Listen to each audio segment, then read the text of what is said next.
नमस्कार, आप सभी का स्वागत है स्टार सिटी न्यूज़ में। इस वक्त हमारे साथ मौजूद हैं भारतीय जनता पार्टी से रोहित शेरावत जी हैं, जो कि उपाध्यक्ष हैं आज युवा मोर्चा दिल्ली प्रदेश भारतीय जनता पार्टी से। आइए इनसे बात कर लेते हैं।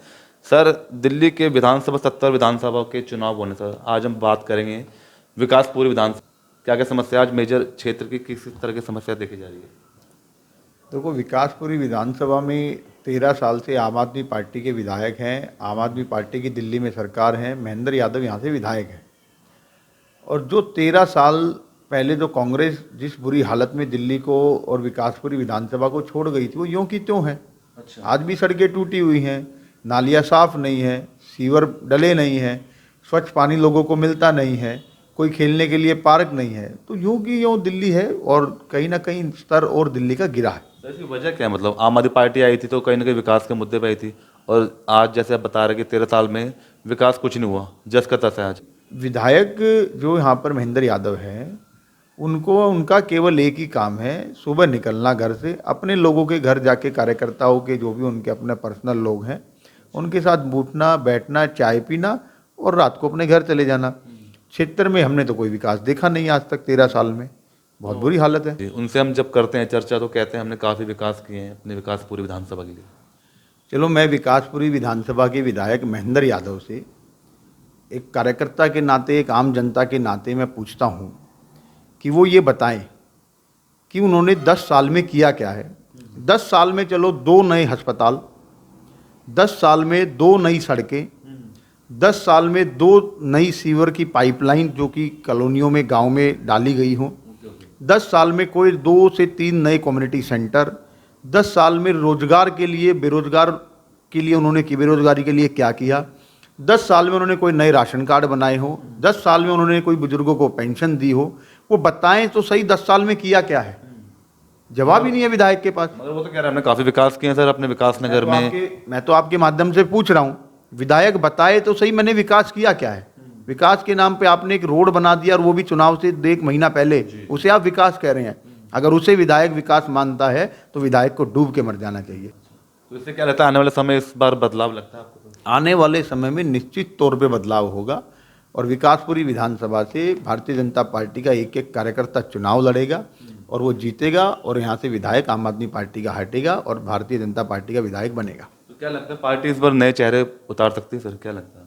वो पार्टी का निर्णय है, पार्टी निर्णय करेगी। वो उस पर बोलना और उस पर कुछ भी कहना मेरी समझ से ठीक नहीं है। हरियाणा में है जैसे, और राज्यों में भी जैसे नए चेहरों को मौका दिया जाएगा। ये तो मैं आपको कहना चाहता हूँ, देश के यशस्वी प्रधानमंत्री नरेंद्र मोदी जी ने लाल किले से कहा था कि 1 लाख युवा ऐसे वो आने वाले समय में दिल्ली और देश की राजनीति में लेकर आने वाले हैं जिनका राजनीति से कोई लेना देना नहीं होगा, उस परिवार का कोई लेना देना नहीं होगा। वो ऐसे युवाओं को, और उन्होंने और पार्टियों से भी आह्वान किया था, आग्रह किया था कि सभी पार्टियां युवाओं को आगे बढ़ाएं और ऐसे युवाओं को आगे बढ़ाएं जो समाज सेवा की तरफ जाते हैं, समाज सेवा क्षेत्र में करते हैं, लोगों के सुख दुख में रहते हैं। तो पार्टी निर्णय करेगी। आप मुझे आम आदमी पार्टी जिन मुद्दों पर आई थी, आप उन मुद्दों में से 4 मुद्दे मुझे बता दें जो आम आदमी पार्टी ने पूरे करे हों, तो मैं आपकी बात को स्वीकार कर लूँगा। समस्या वैसी है जस के तस है सर। समस्या तो उससे बदतर है। दिन प्रतिदिन दिल्ली की जनसंख्या बढ़ती जा रही है। मैं आपको अगर उदाहरण दे दूं, मैं अपने क्षेत्र में घूमता हूं, लोगों के बीच रहता हूं, तो एक रनोला गांव है जिसमें एक स्कूल है सरकारी। मेरे पिताजी भी वहीं पढ़े थे। हमारे गांव के बहुत से मेरे ताऊ, चाचा, ताऊ वहीं पढ़े थे और आज भी इनके बच्चे भी वहीं पढ़ने जा रहे हैं, तो आम आदमी पार्टी ने स्कूल खोले कहाँ हैं? कहाँ है वो 20 नए कॉलेज? कहाँ है वो युवा दिल्ली का पूछ रहा है वाईफाई? केजरीवाल के वादे तो बड़े हाई फाई थे, पर कहाँ है वो केजरीवाल का वाईफाई? सड़कें टूटी हुई हैं, कोई विकास कार्य दिल्ली में हुआ ही नहीं। अच्छा, क्या मुद्दे लेके चल रही है इस बार sir Bharatiya Janata party Delhi? Bharatiya Janata party का सबसे बड़ा मुद्दा है युवाओं के पास रोजगार नहीं है, महिलाओं के दिल्ली में सुरक्षित महसूस नहीं करती हैं। आम आदमी की पार्टी की अभी छठ महापर्व पूरी दिल्ली ने और देश ने मनाया है। अब माँ यमुना की वो देखिए कितनी गंदगी है वहाँ पे, लोग वहाँ पे छठ पूजा नहीं मना पाए। मेरी माताएं बहनें छठ पूजा मनाने गई, वापस आ गई। आज वो नदी के नाम पर नाला बन चुका है और दिल्ली की सरकार उसके लिए कुछ कर नहीं रही है। और जो क्षेत्र का हमारे यहाँ का आम आदमी पार्टी का विधायक है, मैं खुले तौर पर कह रहा हूँ और मेरे पास सबूत है, मैं आने वाले समय में वो जनता के सामने रखूँगा भी। आम आदमी पार्टी का विधायक पूर्वांचल समाज से आता है क्या? वो तो पूर्वांचल नहीं है। वो छठ पूजा समिति का अध्यक्ष कैसे हो सकता है? उसके इर्द गिर्द के लोग छठ पूजा समिति के अध्यक्ष कैसे हो सकते हैं? छठ पूजा समिति तो पुरानी समितियां जो रजिस्टर्ड हैं, अपने लोगों को छठ पूजा समिति का अध्यक्ष बना दिया, स्वयं अध्यक्ष बन गया। वो केवल भ्रष्टाचार करने का एक माध्यम है। माँ छठी मैया के नाम पर जो सरकारी पैसा आता है वो कहाँ चला जाता है वो तो हमें समझ में नहीं आता, ना जनता को आता, जो छठ पूजा की समिति है ना उनको आता है। विधायक, मैंने पिछली बार भी छठ पर ये मुद्दा उठाया था। छठ समिति का अध्यक्ष तो विधायक महेंद्र यादव, लाख सवा लाख रुपए उस समिति को मिलता है हर साल। जो समिति वहाँ छठ पूजा करती है वो अपना पैसा इकट्ठा करके समिति पूजा करती है, तो लाख सवा लाख रुपए कहाँ चला जाता है? ये तो विधायक को बताना चाहिए ना। तो आपने खुलासा किया इस चीज़ को लेके आपने? तो मैंने पिछली बार भी खुलासा किया था और इस बार भी जो लिस्ट आई है उसमें भी विधायक उसमें छठ पूजा समिति का अध्यक्ष है।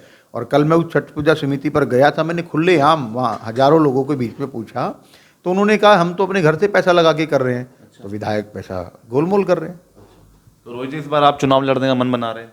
नहीं, मेरे मन बनाने और ना बनाने से कुछ नहीं होता है। मैं एक पार्टी का कार्यकर्ता हूँ और हम युवा पार्टी के लिए लगे हुए हैं और पार्टी किस तरीके से दिल्ली में जीते उस रोड मैप पे काम कर रहे हैं। उसी नेतृत्व का काम है, कौन चुनाव लड़ेगा, कौन कार्यकर्ता क्या करेगा, जो हमें जिम्मेदारी मिलेगी हम उस जिम्मेदारी पर खड़े उतरेंगे। आप समाज के लिए आवाज़ उठाते हैं, चाहे वो समाज की कोई भी समस्या हो, तो क्षेत्र की हो, तो इसको लेकर कुछ कहना चाहते हैं?